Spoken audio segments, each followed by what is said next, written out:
Hey, everybody, welcome to the Unconventional Therapist Guide to Nothing. My name is Dave, and I'm joined here with my co host, Gregor.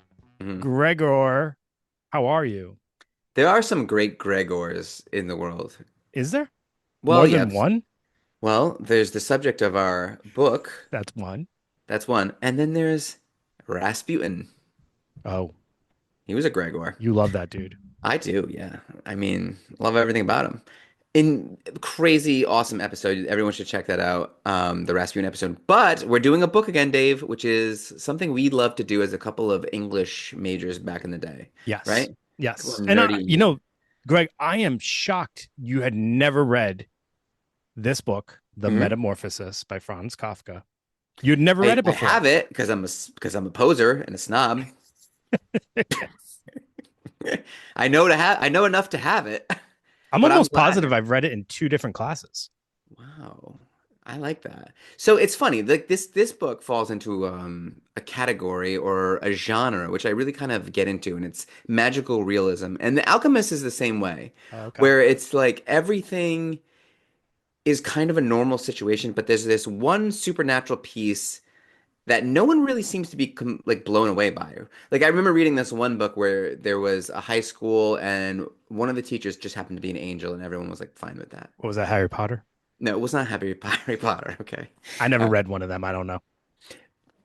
do yourself a favor. They're actually quite good. So this book is magical realism in that, and I'm going to let you do a summary of this because I think that's important, and so Oh, do why, you thank because you, you Greg. you wrote a summary. Why, So thank you so much. yeah. Well, you're no problem. But the question I want to get to towards the end of this is because essentially this is a book about a guy who turns into a cockroach. You know what I mean? Hmm. Essentially. Um, but my question is, it reminds me of reading Rosemary's Baby in a weird way because like there's this supernatural thing that happens in both these stories. But is this like, are we to believe this is real? Yeah, Or is he psychotic? Or is this a metamorphosis? That's not God, bad. that was That's not pretty good bad. actually. Yeah, thank you. What kind of book did you call it? Magical realism. Magical realism, yeah. And there's another term I've heard. What is that? Absurdist. Absurdist. Absurdist for sure. Yeah, like The Stranger, Camus, we've talked about him. There's some absurd, like what's the point kind of, yeah.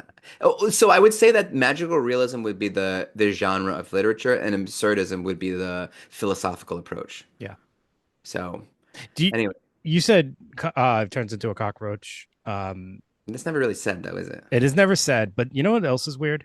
But When for some reason people put like a random A in the middle of it. Do you ever yeah. hear people that say it like that? Say it. Cockroach? Yeah. Why do people Yeah, yeah. say that? Yeah, There's clearly no A. I know. I think because maybe there's like in Spanish it's has an A in it. In a Cucar Tuesday. cucaracha? Cucarachas. Okay. I don't That's believe that to be true. we might have to we might have to delete that because that Really? I don't know, I sound insane. But You do no, sound of course insane. not. We never delete. We just let my ramblings on so Yeah, one of the actually, people we can clip we it stopped and deleting a post long it. time ago, Yeah, and it's fine. now it's just like Well, whatever. This is what you yeah. get. Leave a bad review if you hate it. So Jeez. anyways, I'll move on from that. All Dave, right. why don't we get this ship straightened and Okay. Let's do it. do a Let's little do it. plot summary of this thing? We wanted to do a full plot summary because I realized in previous episodes we've done on books, we have done a light plot summary and then done a lot of like analysis, and that might not make sense if you're not familiar with the works itself. So we probably should give a little more detail on the plot, but I'll make this as quick as possible. Well, take So, your time because I think it's important to be okay. able to. It's like almost like let's hear the story in a sense, so that if you don't read it, you can get something out of the episode. Oh, and this was published in 1915. Mm. Kafka died not much long after that. I think he died in like 1927, if I remember correctly. I wish I wrote that down. Jesus. Mm. Um, but yeah, so 1915, and it's a short story. It's Two not hours took me long. to read. 2 hours. 2 hours. Yeah. It's like, I don't know, depending on the text, mine was only 40 pages or something like that. Mm. Some text might So be it a should little have longer. taken me less than 2 hours. No, I would have taken longer than that. I'm the slowest reader ever. Oh, So okay. yeah, no, you're good. But Gregor Samsa is our main character. And the story starts off with him waking up in the morning and finding he's turned into what he calls a monstrous vermin, which eventually we understand to be perhaps a cockroach of some sort. And it's interesting because the way that he kind of understands or like um realizes he's become this is just so plain and simple, right? He just, it's like very straightforward. It's not like, oh, what is this? Why am I doing this? It's like, no, he's woken up and this is what he is now. It's very interesting. Yeah, it's not slow like if you've ever seen the movie The Fly, where it's like he gets a couple weird Mm-hmm. hairs and like maybe his eyes are and maybe he's like sticky or something. Yeah. Yeah. It's like he wakes up and he's a bug. Yep. He's just a bug. And Yeah. honestly, then he's laying in bed as a bug and he starts going over in his mind the change a little bit, but then he starts talking about how bad his job is. So actually, his job probably upsets him even more than being a bug, and his job is being a traveling salesman. Um, he spends time thinking about the challenges with his new condition and getting to work with those challenges while his family keeps trying to wake him up and get him out of the house. Which we end up understanding is because he needs to work in order to kind of keep the family afloat. He's the only financial provider in the house. And his dad, I guess, is like in a bunch of debt and he's bankrupt. So it all fell on Gregor for some reason. Um, he thinks about how much he, doesn't enjoy his job. He doesn't enjoy his supervisor, and he kind of acknowledges he would love to quit, but he has to continue to work to pay off the debt for his dad.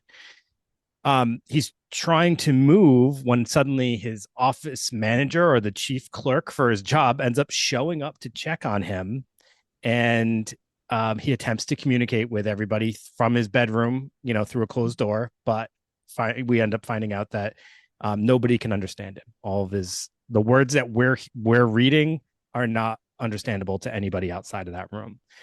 So he eventually makes his way to the door somehow, and he's able to open it. And when he opens it, the clerk flees the apartment in like terror, and his father is like disgusted and drives him back with like a newspaper. I think it Yeah. is. He's like swatting Yeah. him, and as he's swatting him, getting him back into his room, Gregor ends up getting stuck in the doorway, which is now too narrow for his new form, and he gets injured during that little altercation. Yeah, so it's not a Honey, I Shrunk the Kid situation. He's a big bug. Yeah, he's a rather big bug. Yeah. Which is Is confusing at times throughout the narrative where sometimes it's like, Well, that's the thing. I feel like throughout this whole thing, there's a lot of things that don't exactly seem to like match or make sense. mm, They kind of change over time, or it's just like it doesn't really matter. yeah, I Like guess there's that's times where probably the size of him matters because it like determines him getting injured, but then there's other times where he's small enough to like hide under the couch. right, which is interesting. And I Yeah. guess it's in a sense we'll talk about later that is sort of the nature of a cockroach, I guess. Yes. Yep. So he is locked in his room by his family, who have now they have no financial income coming in because of him being a bug and all. And over time, he starts to just adjust to the new identity and adapt to his body. He's his sister. How would you say her name? Grete? Y- Yeah, I was saying Gret.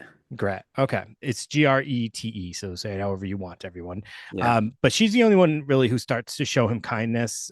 She's giving him food. At first, she's giving him like milk and stuff, leaving him a bowl of milk, but he's lost his taste for it, which I guess previously it was one of his favorite foods I'm or so glad drinks. that you said that. Because later on we're going to talk about in a way I didn't see it anywhere, but I think that this is kind of an allegory for depression in a lot of ways. Mm, And that line specifically stuck with me because it was like, okay, so he used to love these things, lack and of now interest. he doesn't love those things Yeah, anymore. lack He of has a lack of interest in interest. things that Yeah, used to give him joy. right, Absolutely. exactly. Yeah. But now he likes rotten food. So she Hmm. leaves him rotten food and he eats that. He spends his days crawling on the walls, the floors, and the ceiling. Um, and Gret starts to move furniture in the house to give him more space.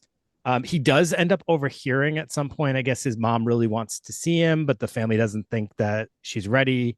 Um, but her and Gret at some point they start to empty out the room of everything. um, except the sofa that he hides under when anyone comes in. But he starts to get worried about this because I guess it's like that idea that like if they assume that I'm going to be like this forever, they're going to forget who I once was. And if I ever go back to that, maybe he's afraid they won't know who he is Mm. anymore or something like that. So he sees this picture that's on the wall that he really loves. It's of a woman. She's wearing like a fur coat and a hat and all this stuff. And he tries to protect it by like staying on it, right? Covering it. And his mom sees him and passes out during that whole uh, little altercation, I guess. Fair enough. Yeah, I guess. I guess that's what happens when you see a giant cockroach covering a picture in your home. Yeah. Uh, so With your like son's clothes on. I'm just kidding. He didn't have any clothes on. yeah, is he naked? I guess he's Yeah. naked. So Gret rushes out of the room to get some aromatic spirits to alert mom again, and Gregor follows her, and he's slightly hurt when she drops medicine bottle and breaks it. The father returns home and angrily hurls apples at Gregor. Interesting choice of weaponry. And one of them becomes lodged in a sensitive spot in his back, and he becomes severely wounded. Hmm. And the imagery of that always bothered me. An Why is that? apple getting lodged and stuck in your back? That's disgusting. It is disgusting. I Yeah. can't think of a more disgusting thing than an apple, like an apple getting thrown at me and all of a sudden it's like stuck in my back. And it's gonna rot there, and there's probably little worms. I can think of Gross. grosser things, but I won't try right now Yeah. for sake of the summary. But He I gets think hurt a that's an lot. important thing too that I'm gonna bring up later in when we're like doing some analysis on what these things could mean and what they could represent.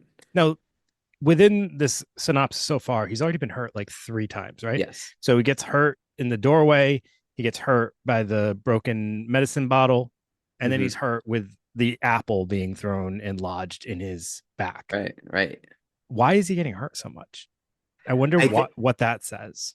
I think it does say something, and I think what it's trying to say in terms of this story, because I think he's like looking at it a lot of different um flaws in humanity here. And I think one of them is disability. Like say, so one of your family members wakes up with a new disability or, they're not able to help themselves. They're not able to contribute the way they were. And how is it that we take care of somebody who's now disabled that's not able to contribute? And how does having a disabled person in the house kind of affect everybody, including the person disabled, right? And we'll talk more about that after. But I think that's what it represents, like the hurt, the transformation, and the sudden onset. Mm, A lot of this because that's a part of it too. sure. But and when we talk about it from a depressive point of view, it's not really a sudden onset because you did mention and you notice in the story that the boss was like there in the morning at the apartment, which suggests like this happens a lot. Like Gregor has a difficult time getting out of bed and getting to work a lot. That it's like become a thing. Yeah. Yeah. And that's a symptom of depression that Sure. we'll kind of get into that too. So this injury of the apple severely Mhm. affects him, and he ends up eating less and less, uh, becoming more, less active. Yeah. His father, his mother, and his sister, they all have to get jobs to now start to provide for the family. Uh, and eventually they start using his room for storage so that they can have some other people kind of come in and start paying rent. They get these three boarders, I guess you would say, Lodgers, I don't know. lodgers. So one more thing about the apple, I was just thinking, like, if you really wanted to go deep with it, like it could represent like the fall of the family, because nothing represents the fall of a man, the fall of humanity like Like an an apple, apple. Sure. right? And also it's like it could be like Gregor's down from natural like consequences. Like this is Yeah. like it's a nature, like an apple is a very natural thing, and he's hurt from his own nature or from like just it's just the nature of humanity to we're susceptible to whatever and like it can happen at any time and that adds to the meaninglessness of human life and the frailty. Sure. Yeah. It's all kind of very interesting and that's why I love literature because you can look at this stuff all different ways. Yeah. So for a time, his family leaves the door open in the evening so that he can listen to them and as they're talking to each other. But this starts to happen less and less frequently. as they get in those three male tenants, and he becomes more and more isolated, I guess you would say. Mhm. um One, they have this woman who comes in, she's kind of like not too affected by him, and she's taking care of things, and she forgets one day to close the door, and he hears Gret's violin playing as she's playing for these lodgers, and Gregor is mesmerized. He wants to come out and see it. So he goes out into the living room area. He's kind of on a wall, I believe, as she's playing. And he ends up being spotted by one of the tenants who were not aware of his presence or his existence. And they immediately start to get upset and complain that they're not going to pay rent because this apartment is unhygienic. And, they, if they are forced to, they're going to take legal action.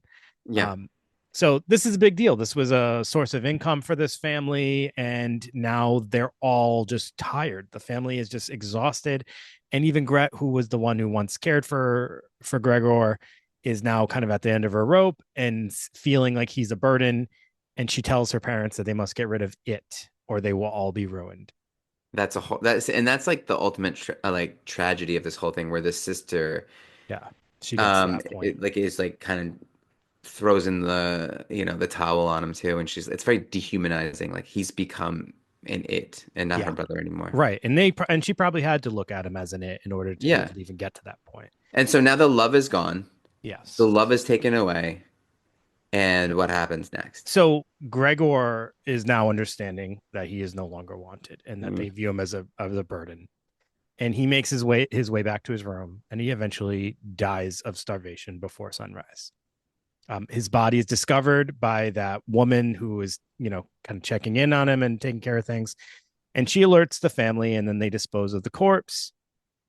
The family gets a sense of relief, Mhm. though, when this happens. And the father, the mother, and the sister, they all take the day off of work, and they travel by tram to the countryside, and they make plans to move into a smaller apartment to save money. And during their trip, there's this moment where they see Gret, and they notice that she is beautiful again, I guess you would say. Voluptuous, I think they say.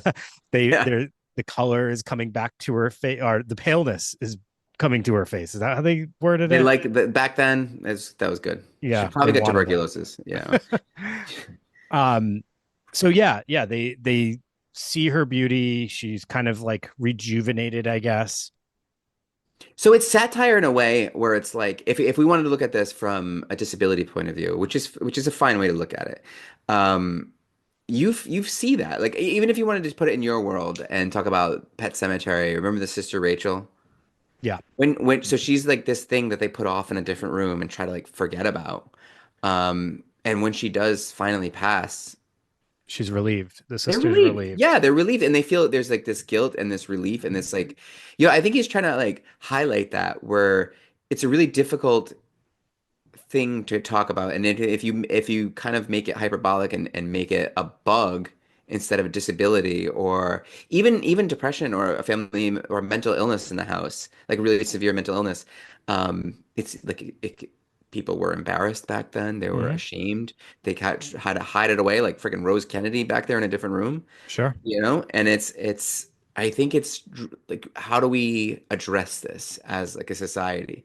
Yeah. And maybe Kafka's, pointing that out, as he's pointing out, he's pointing out a lot of cool things here. And I Well, and I think we should, and since you kind of already discussing the disability piece, I'll just kind of go into it as well. This also seems like it's a reflection of the time very much too, Mhm. where if an individual had a disability, they would be locked up somewhere, like whether at home or somewhere else, but like hidden Hidden. and viewed as like a burden or an embarrassment to the family. It's, you're thinking about the cost to keep them alive versus like, in today's world where it's viewed a little differently. And his death, like you said, yeah, it comes as almost a relief because now the family is able to move on. And um, it's the sad part though of this whole thing is Gregor's understanding Hmm. of how others are acting towards him and because of him, and acknowledging that sometimes they'll pay attention to him, but other times they're not. Sometimes they're frustrated.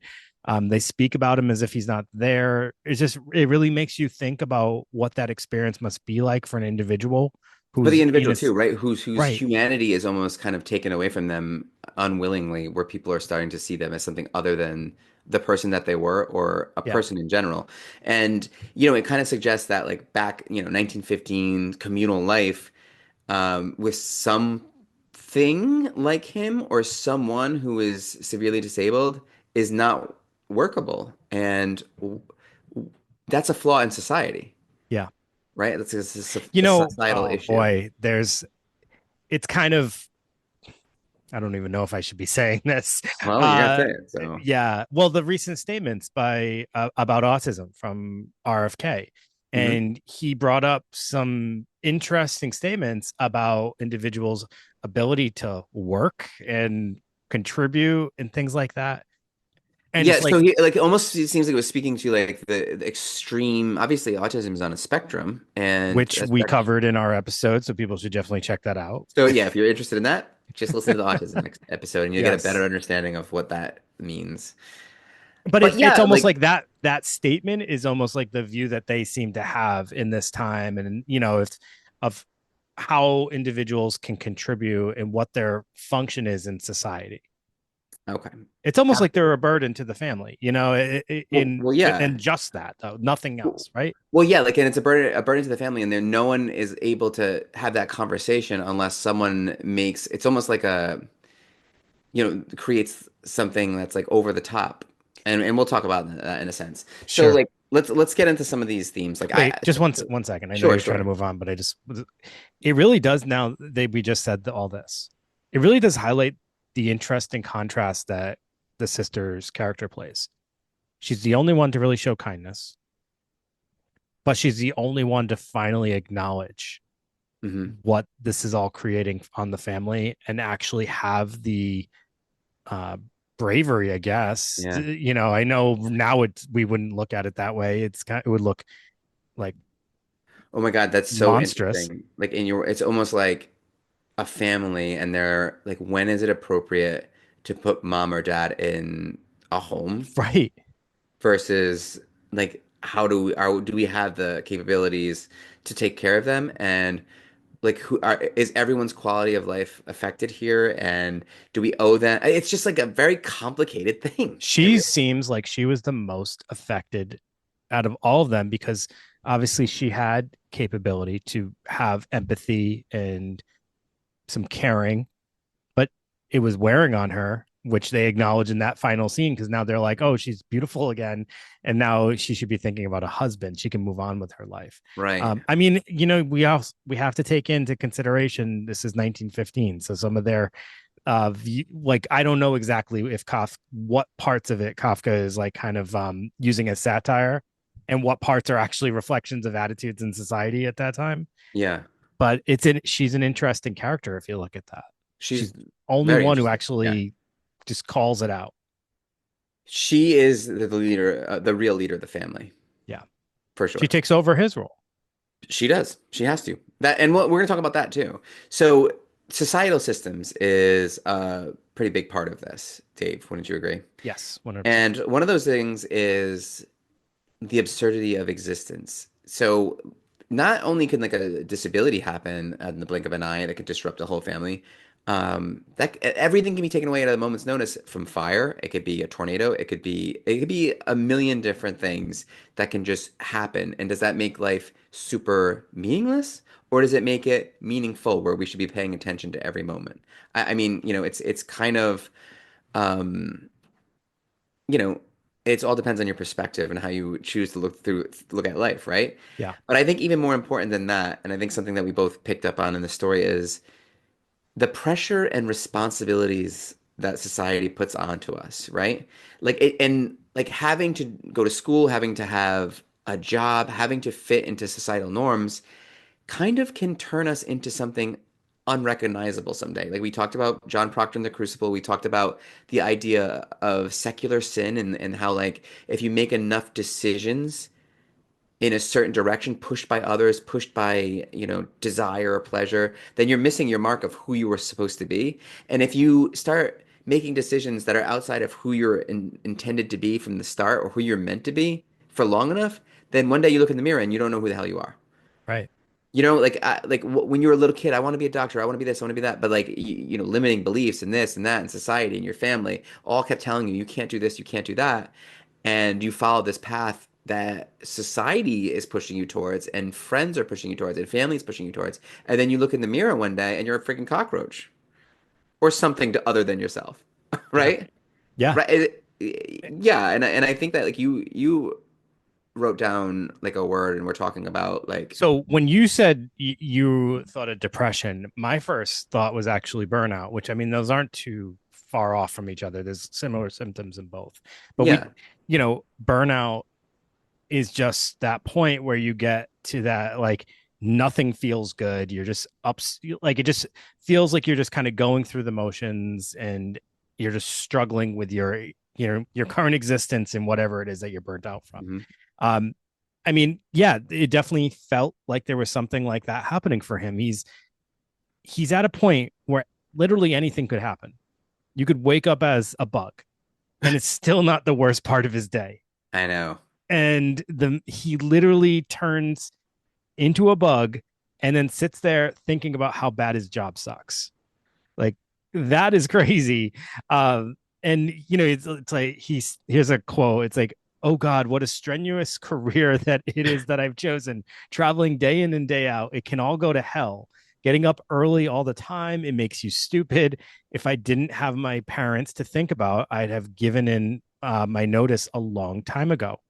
And then he kind of acknowledges like once he gets his money together, to pay off the debt, he's pretty much feels like he's going to be done. That's just crazy. He's woken up as a bug, and those are the thoughts he's having. Yeah, but what's ironic about that is something that we've talked about in the past is stripped of that responsibility, though, that thing, that overbearing thing that's difficult for him, that he's kind of like the whole household is on his shoulders. Stripped of that, he deteriorates even faster, Correct. which is But interesting, right? it's interesting though because working for a purpose but not loving what you're doing and eventually just kind of going through motions, like lacking fulfillment, not feeling like you have a meaning or purpose other than just to make money, it really kind of like depletes who you are, I think. And that's kind I of feels like where he's at. It just like it just feels like this person is just void of any feeling at this point, and yeah. he's just literally getting up each day just to make money. Whereas I feel like there's a part of him that's identifying this job is horrible. There's things in this job that just I cannot stand, which tells me like, yeah, if he didn't have this job, sure, he'd be stripped of meaning or something like that. But like, I think he understands that there's something else he could be doing instead. Yeah, he just doesn't do it, He just which is the doesn't do it. problem, right? So like he has his job. He has a job. It's an important job, it is. But he also has this crazy thing going on. Like he woke up and he's a bug, so you can turn that into anything. Like I woke up and I'm having a breakdown or something. The job is meaningless in comparison. Like this thing, this mental health crisis is what's important now.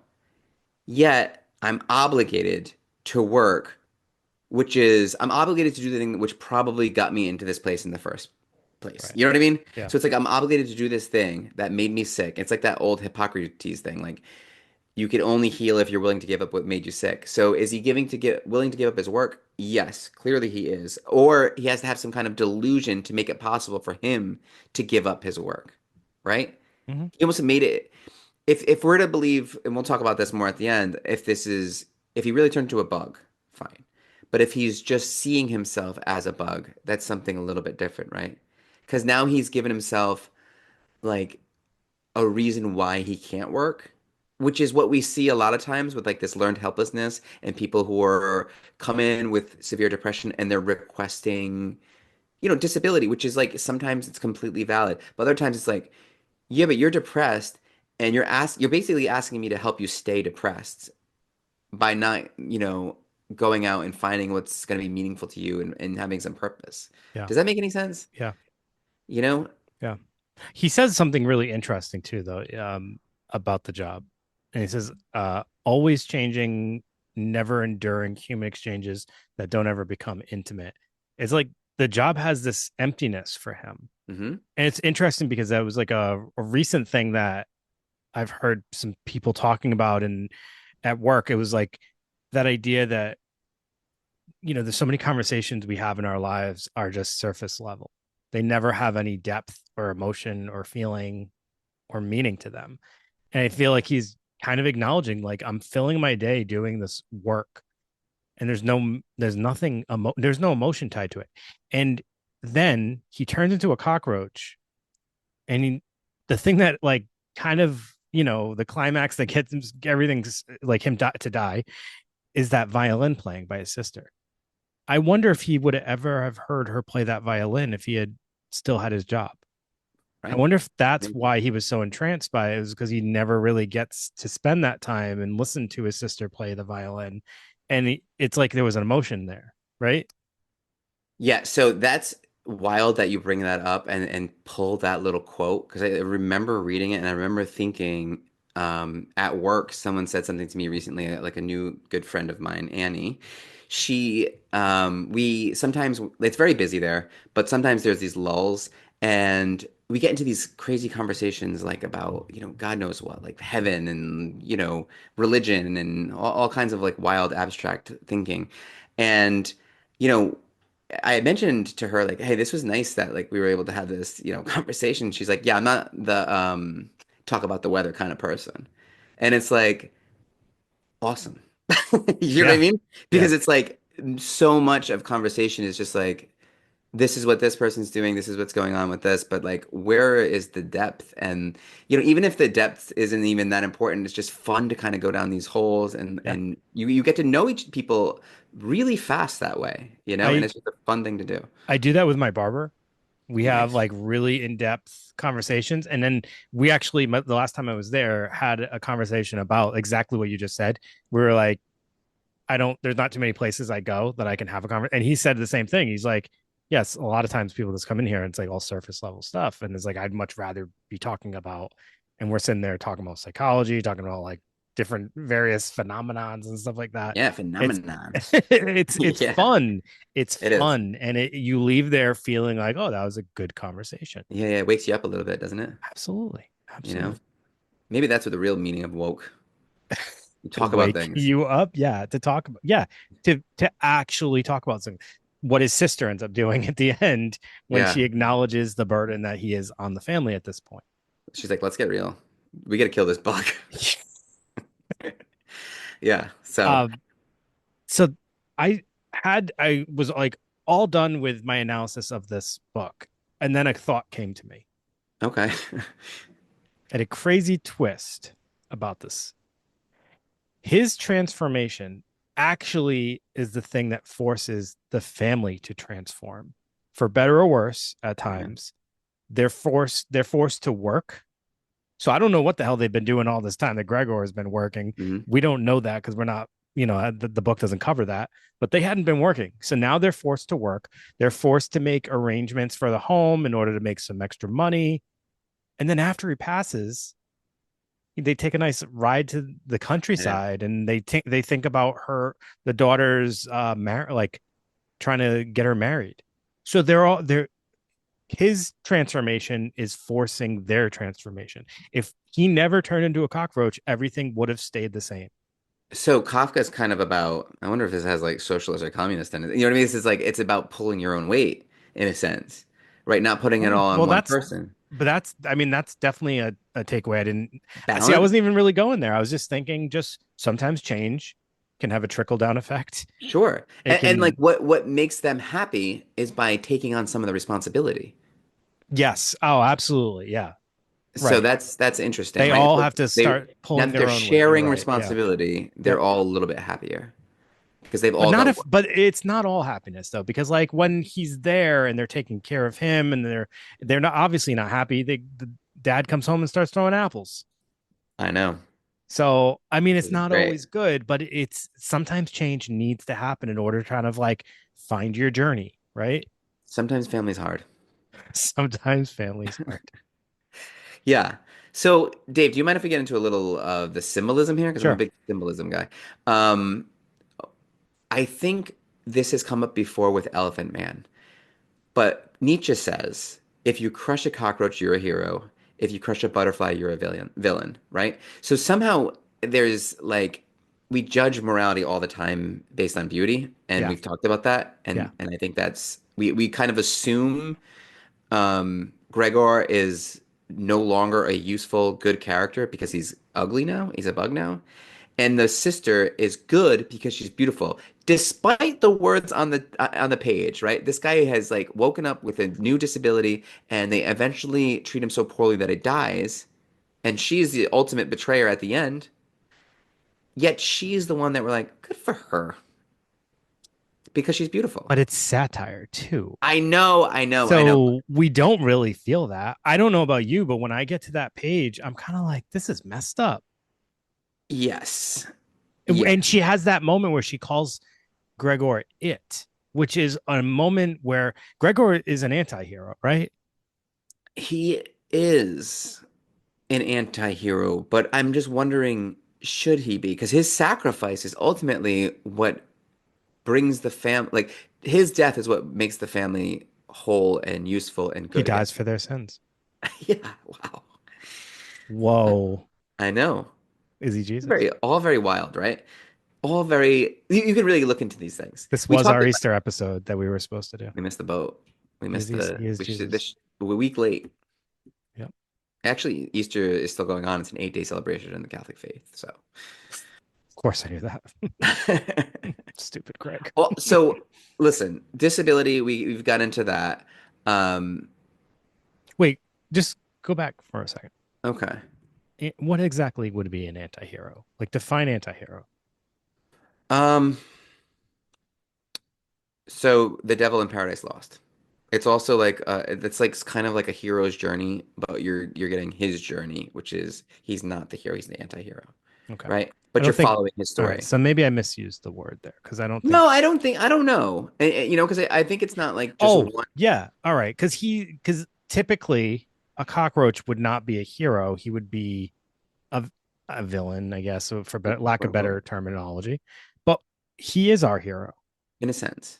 He's got emotion, he's Mhm. got sensitivity, and ultimately, like you said, yes. All right. So that all connects for me. Yes, I'm still sticking with that. I believe he is an anti-hero, Well, also because he's doing all the things that a hero doesn't do. You know what I mean? He's kind of like crawling on the pretty, walls. like crawling on the walls and hiding under couches and not He's doing, just learning how to live. he doesn't do, so like a hero, He he's an stops anti-hero. working. Right. Yeah, So he I doesn't do mean, what is good. He does what feels good and he seeks comfort and ease. And that is an but anti-hero. he's also dealing with something that could easily make him a bad guy. Like Yeah. he would be justified in having like bad behavior.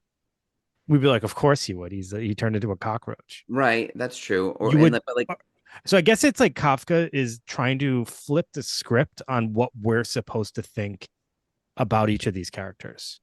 or like he's just a master of absurdity where it's like, does it even matter? Is it any of it? Like, what does it even mean? You Yeah, know what I mean? sure. Which leaves it really open to interpretation. Yeah. So also, what is the nature of a cockroach? You know, like how does society view a cockroach? It moves around meaninglessly, no responsibility. They can hide under a rock, they can hide in the walls. It's a part of nature that we don't like to look at, but we know it's there. And that's like the depression, you know? It's But like before we get into depression, is there anything else you wanted to say about disability? Because I don't know if I know that that's really kind of your wheelhouse. no, Uh, no, I think we kind of beat that one into the ground. Again, I okay. just want to like make sure it's understood because when we were talking about that, I know I said something that I don't want it to be taken out of context. I feel like they're identifying it as a burden, and I said that almost as if it was a good thing that the daughter said like identified it. What I'm saying is it I think it was they're showing a positive light about the daughter being the one to just say what's going on and acknowledge what's happening to the family and not just everybody else is kind of like not saying anything but just acting like well the dad's acting So you're poorly. highlighting on like I think you're like picking up on exactly what he is in that form in that part of the story in that disability piece. It's like that's what he's trying to say. It's like no one really wants to say Yeah. that it's a burden, but and because it's a horrible thing to say, but it's also not untrue. At It- times right, you know what I'm saying? Like a it's a situation can be. difficulty. It Yeah. can be. And like it's not that you don't want to call someone a burden, but it's also like your life's going to be transformed. And that's for anybody that's And that's for anybody. taking Yeah. care, like Yeah. a caregiver to someone who has something really serious going on. You're taking on a big responsibility, and that may cause other aspects of your life to struggle. But for this one, it was to the detriment of the entire family, where they might actually, like the daughter said, be ruined. And Yeah. again, I don't know if Kafka's intention is to agree with that statement, or is like, again, is kind of putting the family in a light that, like, oh, they're supposed to be our heroes, and here they are kind of dismissing and almost killing, passively killing their son, and then they're moving So, on and they're taking a trip to the countryside. but I think that's the thing. Like they're not the heroes either. That's what, yeah, that's why Yeah. I feel So like it's that's what like Kafka's trying to show. Right. right. There are no heroes. There are none. I Everyone's like actually, no, I think Gregor is the hero because he allows them that freedom to do that. He's like, you know what? I'm going to take one for the team. you I'm just going to sacrifice. go over here and pass away, and you Right. guys are going to have a better life. So you all right, let's pick up there because you said Gregor's point of view is like, I'm gonna go over here and pass away. And to Yep. me, that sounds an awful lot like depression. So I think I think that we would probably, for me, this story is an allegory for depression because not like a Maslow's hammer, where it's like it when your only tool is a hammer, it's easy to view the world as nails. It's like when we're therapists, so I see this as like a depressive book, you know? So he feels misunderstood. He's not like everyone else, obviously. So his view is that everyone is disappointed in him. He's failing at work. And just because he's failing at this job that he's not interested in, it's like that Einstein quote where, if judge a fish on its ability to climb a tree, it's going to live his life thinking it's an idiot, right? So it's like maybe he's just not in the right line of work. He's feeling like he's nothing like his parents, obviously, especially now that he's a cockroach. So and I think being a cockroach highlights that, right? They see me as a cockroach they have for so long. And since my family has seen me as this cockroach for so long, I see myself as a cockroach, right? Do you start to see how like Yep. other people's feelings towards him, like they in these feelings of him being a cockroach, he starts to create isolation. We see that throughout the text. Like there's lots of like putting himself away, being alone in his room. And even when he's around family, even when he's like on the wall or with family in some sense, he's lonely and he's lonely with people, which is interesting. And I think this depression piece brings up some DBT stuff here that I think you're gonna like, right?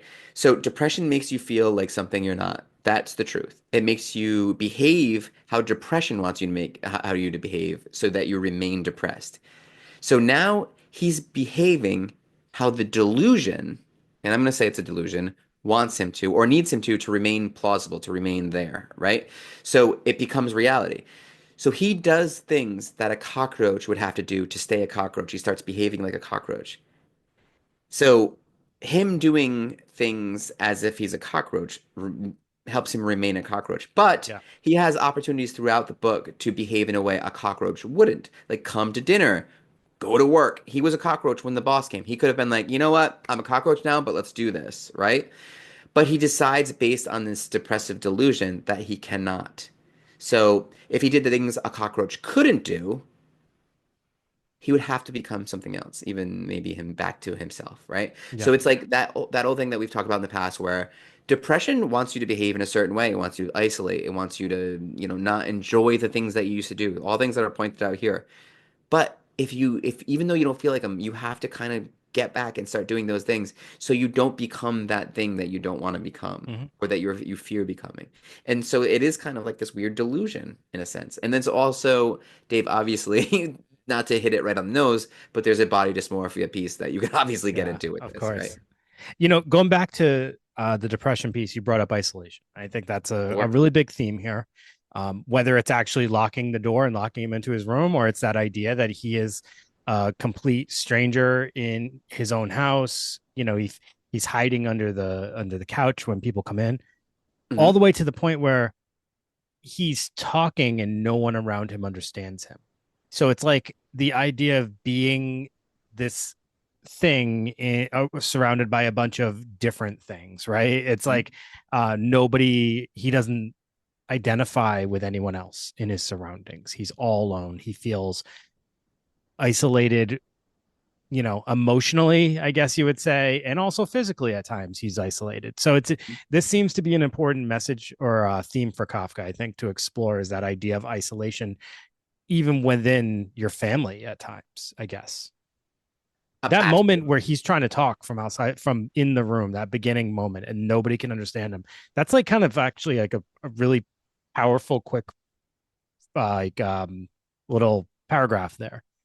Because imagine that you're sitting there, you don't even know that nobody can understand you yet, because this transformation just happened. And you're sitting there trying to plead with everybody, like, "Oh, don't come in, don't come in. I'll be out in a Yeah. second. I'll be there," and nobody understands you. I don't want, yeah, like I don't want you to see me like this kind of thing. And it's also this like, I don't know, like back to that kind of job and depression piece of it. It's like judged like becoming something that wasn't meant for you, right? Because of like the demands and the pressures and the responsibilities. But if you follow through with your responsibilities as meaningless as they are, it will have a impact on the people that's meaningful to you. So does that give this meaningless job meaning? Is that like kind of the message, right? Like even though you feel like sometimes your meaningless job isn't important, what does it provide for you? And and that's such a tough thing to think about too. Because it's not everyone can just be like, I'm gonna put down this job and go be that thing I want to be, right? You Because that's not know, I hear the point you're making, but I want to challenge it a little bit because I think maybe you'll follow me on here. He makes two sacrifices. One, he sacrifices himself for Mhm, his family by providing for them and almost making them complacent. Doing this thing that he hates, that sucks everything out of him, that he ends up almost resenting. That's the first sacrifice he makes, and that doesn't benefit the family at all. The second sacrifice he makes is actually taking himself out of the equation so that they can all become more self-sufficient, mhm. and that benefits his family. And they do mention oftentimes in the book how like they have more than they need. The apartment's so big. And so it's like they don't really appreciate. Right. There's an appreciation piece that's missing there. Sure. Sure. And maybe that's the missing link for him. How did his father go bankrupt in debt? Do we know? I don't even think they mention it. Okay. But he's like But cleaning up his father's mess, you he's know? cleaning up his father's mess, and his father ends up becoming a servant or some kind of like something like that, like And his some low father is the one who's the meanest to him. meanest one. And so no one, and Dave, I hadn't even thought about it like that. Can you imagine how far appreciation goes for people? Like if his Oh, yeah. family was like If they super appreciated appreciative, that, big now difference. please. Big difference, right? Yeah. So, and you know what's interesting thing too is like I had in terms of like an existential crisis because this is what this is too. Like there is an identity thing here where you know I don't even know if was just having burnout and that doesn't mean that he would hate his job forever. But what about him losing his ability to do his job, right? Like Right. losing that ability completely. So think about if like Patrick Mahomes can't throw or Taylor Swift can't sing, right? I mean, you've taken something from him that's Were essentially, you going to say can't Swift? yeah, I was gonna say can't Swift because I was actually thinking in my head at the same time, like, Taylor Swift, not Jonathan Swift, the 18th century Okay. Irish satirical Sure. literature. So like because we just brought up him on A Modest Proposal, which Yeah. not a biggest hit, but whatever. Um, yeah, like there's something there where it's like, Dave, like what if we ripped away your ability to be a therapist? Or like, I mean, I don't even know what that would look like. Like your ability to I'd be speak. like, what's the difference? Yeah, yeah, your ability to speak or your ability to, Oh, you know what I mean? I still don't know that it would matter. I could probably still do therapy. Just with emotions Hmm. and Hmm. just feel these emotions in the room. Mm. A lot of whiteboard work, Yeah. a lot of pointing. I do love whiteboards. Yeah. So, like, what about like just in and of itself, the impact of transformation and how, you know, that it affects the entire family. This is kind Yeah. of like it's also kind of cool. Like we see how different people are, because throughout the book we see how different people react to his transformation Yeah, differently. Like absolutely. one woman was completely fine with it, right? And Yeah, that might be like someone like you who sort of seems to be born with the ability to kind of work with all kinds of different disabilities. And then there might be other people who like have a difficult time with that and alienate and reject. And yeah. some people are indifferent, some people support. Like it's just humanity is it's almost like what's right, what's wrong. We're just all trying our best, or we're not. It's just all kind of the absurdity piece comes up a lot for me. And when I was reading the version that I had like just a quick little blurb about Kafka, not actually too much in depth at all, but it did take like a sentence or two to talk about Kafka being almost an outsider in multiple groups that he belonged in. So I do think that this is a theme for him that felt important to Yeah, explore, just like being an alien or an outsider within a group that you are supposed to feel connected in. So I think that there's something here that felt personal, which I yeah, think is why this story actually works so well, because it's a crazy ass story and crazy it story. probably should not be as you know, look at how long we've been able to analyze this, I know, and it's so funny far. because it's like I didn't look at one like I didn't look up analytical research or like, analysis of this. I read it and it was like there's plenty. Yeah. There's plenty to talk about. The dehumanizing, right? Like you're just bringing up Kafka like feeling estranged from his own existence, like being around people who are supposed to be he's supposed to fit in with. It's almost like this is also imposter syndrome in a sense, right? Like Mm, I don't sure. fit here. I'm something different, but somehow I ended up in this position and I don't know how to behave. I feel like I'm alien in this workplace or society or whatever.